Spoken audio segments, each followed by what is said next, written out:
Hi, my name is Madeline and this is Wine Folly. Today it's all about wine with spicy food. I went and got the spiciest food I could find in my area. This is some 5-star spicy Thai, and I have a bunch of different kinds of wine. It's pretty hot. Whew. Now, the traditional favorite with spicy food is a Riesling, and a sweet Riesling with lower alcohol. Then I also have some other wines. I have a dry red wine, something with a lot of tannin, a little bit higher alcohol, and a sweet red wine with high alcohol, a port, and a dry white wine. This sort of covers the gamut of available wines, and there's 2 reasons why we should try these wines. First, is it going to counteract the spice? And then second, does it actually taste good as a pairing? Maybe a higher alcohol wine is a good idea because alcohol is known as a solvent to capsicum. But how that interacts in my mouth and my stomach is for us to find out. Oh, one more thing. I also have a glass of bourbon, which is the highest alcohol thing I had lying around in my house. So let's try it out and see how it works. First, I need to get the burn.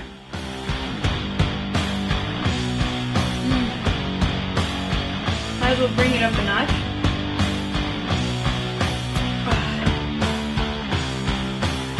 Oh God, I'm so terrified of this bite.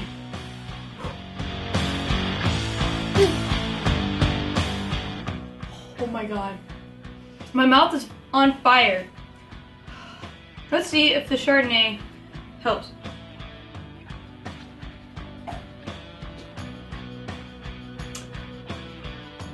Chardonnay, I can barely taste underneath all the spicy food.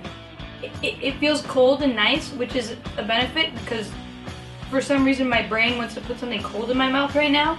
It seems like a good idea, but my mouth is still burning. Dry red wine.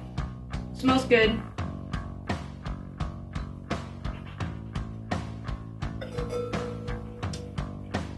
When I drink this wine, I can taste it a little bit more, and it actually feels like it's interacting with the spice on my palate a little bit. This is kind of awesome. I was not expecting this. This is a pretty tannic wine with a lot of acidity and a relatively high alcohol, like about 14.5%, and it's actually working a little bit on the spiciness in my mouth, more so than the dry white wine. It's actually slightly pleasant, although my stomach is still burning, big time. Ooh. I'm just gonna finish that off next so we can try the next wine, which is gonna be the sweet wine, the Riesling, with low alcohol. Now, where in theory this is gonna be better than the dry red wine because this is the most recommended wine for spicy Thai food. It smells awesome.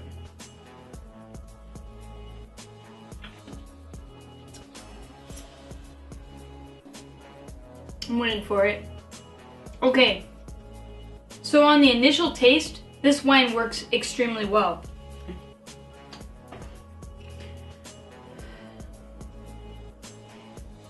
The major issue and the thing that I think makes this wine work the best, and this sriracha is like ketchup, it's awesome.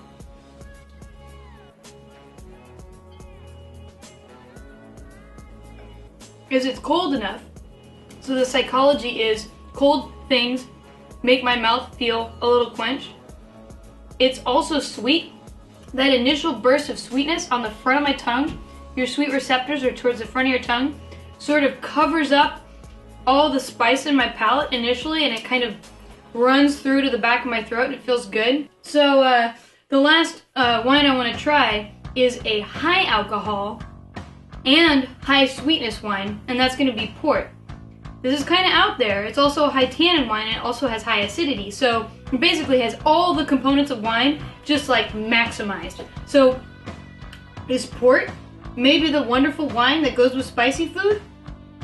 I don't know. Let's find out.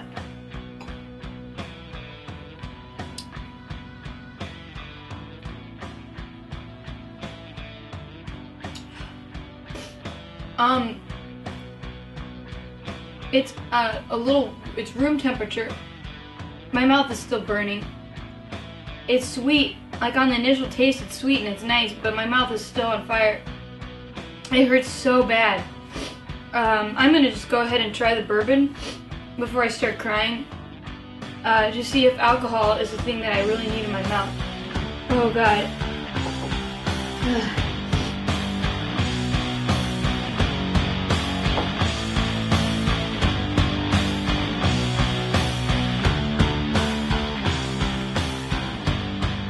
You know, the bourbon just made things worse.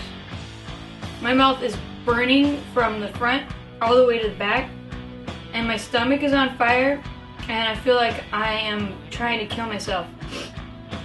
Bourbon does not go.